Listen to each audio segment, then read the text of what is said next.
Cumprimentamos a todos com a paz de nosso Senhor e Salvador Jesus Cristo. Estamos iniciando mais um programa EBD na TV. Nós estamos aí no primeiro trimestre de 2013 e estudando as revistas da CPAD com o tema Elias e Eliseu, um ministério de poder para toda a igreja. O comentarista da CPAD deste trimestre é o pastor José Gonçalves. Hoje estaremos estudando a lição de número 7, a vinha de Nabote. Estaremos falando aí mais especificamente sobre a cobiça, que é o desejo veemente de possuir bens materiais, avidez, cupidez. E a nossa história de hoje, história bíblica de hoje, fala sobre a herança, a importância de uma herança de Deus. Nosso texto áureo está na carta do apóstolo Paulo aos Gálatas, capítulo 6, versículo 7, que diz: Não erreis, Deus não se deixa escarnecer, porque tudo que o homem semear, isso também ceifará. Então nós vamos ver hoje a história de Nabote. Nós não temos aí muito conhecimento sobre Nabote, a Bíblia não nos afirma qualquer coisa sobre a vida de Nabote. A trama diabólica do rei Acabe, junto com a sua esposa Jezabel, fez com que Nabote fosse morto, fosse apedrejado sem merecer, por um falso testemunho de que ele estava blasfemando contra Deus, contra o rei. Então ele foi apedrejado e Acabe assume então a vinha que ele tinha ao lado de sua casa, ao lado do seu palácio. Nós sabemos aí que ele passa a desejar, a cobiçar uma vinha que o seu vizinho Nabote tinha, e ele quer transformar essa vinha numa horta. Então ele fica triste porque Nabote não aceita negociar, não aceita vender essa vinha para ele, porque era herança de seus pais, é herança de Deus. E todas as famílias de Israel possuem a sua terra que Deus deu lá na divisão das tribos. Quando Josué entrou a possuir a terra, foi dado ali um pedaço de terra para cada um. Então Nabote tinha aquela terra que era da sua família. Então ele não aceitava negociar isso porque ele sabia que era herança de Deus para a sua família. E ele queria, porque queria ficar com a sua herança. Ele não queria se dispor da sua herança. E ele não era pobre, porque se fosse pobre, ele poderia vender ao rei Acabe a sua propriedade, e no ano do jubileu ele ficaria novamente dono da sua propriedade. Ele poderia também se vender como escravo para uma pessoa mais rica, mas ele não era o problema dele. A sua vinha era uma vinha que produzia e ele vendia as uvas, então ele tinha como se sustentar.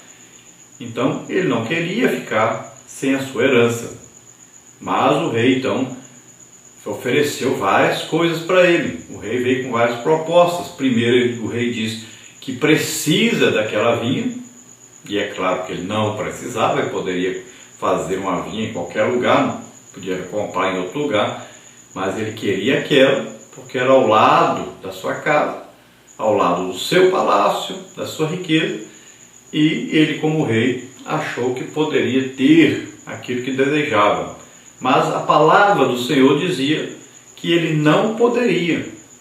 Ele não poderia assumir qualquer terreno ou comprar aí na força, ou na força do seu braço, ou na força dos seus soldados, ou na força do seu cargo, qualquer propriedade. A lei proibia isso, a lei de Deus. Então, Nabote, ele exerceu então esse direito de não vender, porque a herança era de Deus e ele só precisaria vender se ele estivesse passando necessidades financeiras. Mesmo assim, essa propriedade voltaria para ele no ano do jubileu. Então Nabote não aceitou. Então Acabe primeiro oferece para ele um lugar melhor. Olha, eu vou te dar uma propriedade melhor, que vale mais do que a sua, em troca da sua. E Nabote não aceitou. Depois ele diz: não, eu vou pagar aí. E Nabote também não aceitou. Então Nabote permaneceu fiel à sua herança, que era uma herança de Deus, era uma herança de família, e ele não aceitou negociar. Acabe então se entristeceu muito, chegou em casa muito chateado, foi lá, se deitou, virou para a parede, tinha lá uma festa preparada, mas ele não deu valor a nada, não deu atenção a Jezabel e nada que estava acontecendo ali. Ele estava triste por causa disso, ele estava frustrado porque não poderia vencer a palavra de Deus, não poderia retirar de Nabote a vinha, mesmo sendo rei. Então Jezabel, sabendo disso, prometeu a ele que a vinha seria dada a ele. E ele, ao invés de proibir a sua esposa de tomar qualquer atitude, ao invés de aceitar a vontade de Deus, ao invés de se submeter à palavra de Deus, ele permite que a sua esposa tome providências para que aquela vinha de Nabote passe a ser dele. Até o anel que era usado para selar os documentos foi permitido a sua esposa usar. Um absurdo, sendo que Acabe era o esposo, era o rei de Israel. Ele tinha autoridade, ele não poderia passar essa autoridade que vinha de Deus para a sua esposa, principalmente porque ela também não era nem de Israel, era de fora e era uma mulher idólatra. Mas ele, cego pela paixão e pela religião, pela idolatria, estava adorando a Baal, a Azerá, então isso cegou o seu entendimento e ele passou a ser um homem submisso à sua esposa, um homem que não assumia a sua posição de homem dentro do seu lar e nem assumia a sua posição de rei. Estava totalmente dominado por Jezabel e os demônios que a acompanhavam. E ele então permite que ela use o seu anel e ela sela o documento, envia aos nobres da cidade e diz para eles: olha, vocês vão declarar aí diante do povo que Nabote ofendeu tanto ao rei como a Deus, ele blasfemou tanto de Deus como do rei, e vocês vão dizer para todo o povo fazer um jejum por causa disso, porque eles precisam aí de um arrependimento, de pedir perdão a Deus e ao rei devido a isso.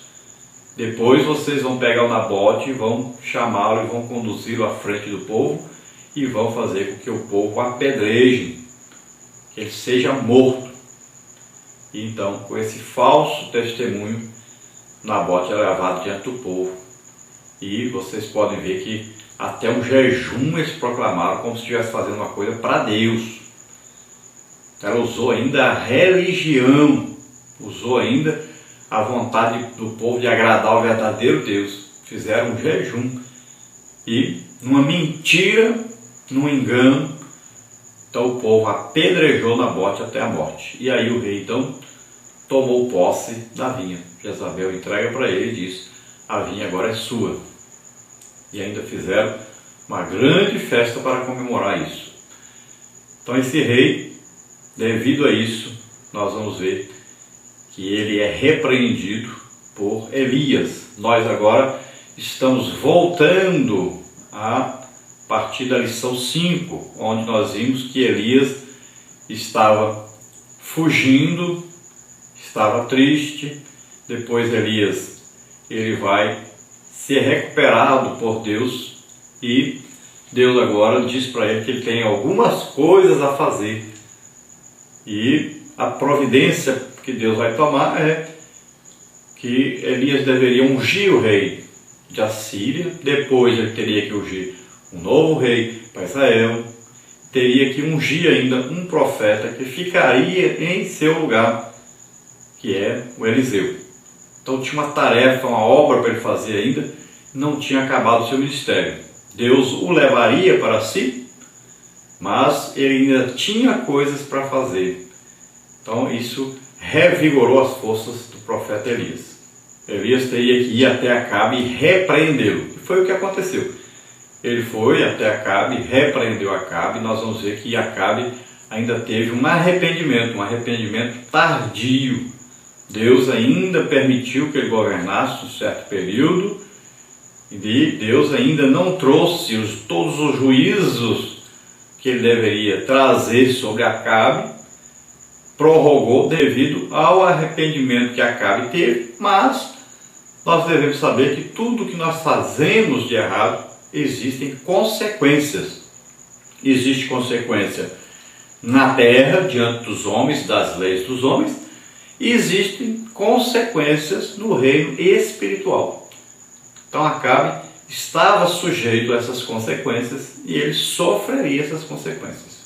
Então a palavra de Deus diz: aquilo que você semear, você então colherá. Semeou na carne, então vai ceifar a carne. Semeou em espírito, vai ceifar o espírito. Então é de acordo com o que você semear, o que você está plantando. Se você está plantando coisa ruim, espere, porque você vai colher coisa ruim. A verdade prática diz: a trama orquestrada pela rainha Jezabel e o rei Acabe contra Nabote demonstra quão danoso é render-se aos desejos da cobiça e de uma satisfação pessoal. Então essa cobiça, esse desejo de possuir o que é de outrem, é um pecado terrível, é uma coisa que faz com que o homem fique cego para a realidade. Ele faz qualquer coisa para possuir o que o outro tem. E a cobiça, ela quase chega a ser, ela quase confunde a gente com a inveja, né? A inveja é o desejo de possuir o que o outro tem e a intenção realmente é prejudicar o outro. E já a cobiça é o desejo de ter o que o outro tem, sem visar prejudicar o outro. Então, veja bem que aqui é cobiça porque o rei Acabe, na verdade, ele não teve a intenção de matar Nabote. Ele não teve aí a intenção de tomar na marra a vinha de Nabote. A sua esposa Jezabel é que arquitetou o plano para fazer isso. Mas ele não teve inveja do Nabote. Ele teve foi cobiça, ele desejo de possuir o que Nabote tinha, mas ele não desejava atrapalhar a vida do Nabote. Ele desejava ter aquela propriedade que Nabote tinha. Então o grande pecado dele foi desejar que não era seu, que não poderia ter, e fazer vista grossa para o que a sua esposa estava fazendo para adquirir aquela vinha. Ele deveria ter tomado a providência e não deixado aquilo acontecer. E quando aconteceu, ele deveria ter punido a sua esposa pelo que ela fez, punido os nobres pelos que eles fizeram, de mentir contra Nabote, e deveria trazer à tona aquilo ali e resolver aquela situação. E ele nada disso fez. Então esse foi o grande pecado de Acabe. A Jezabel, ela estava acostumada lá com o sistema do seu pai, que era rei de Sidom, e lá os reis eram ditadores e faziam o que queriam, tomavam o que queriam do povo. Qualquer coisa que ele desejasse, e tomava força, era rei, mandava. Então era um ditador. E ela achou absurdo o seu esposo não tomar uma atitude, não exigir de Nabote a sua vinha. Ela queria que Acabe, seu esposo, ele se comportasse da maneira que seu pai se comportava como rei. Então ela achou absurdo e tomou as providências para poder tomar a vinha de Nabote.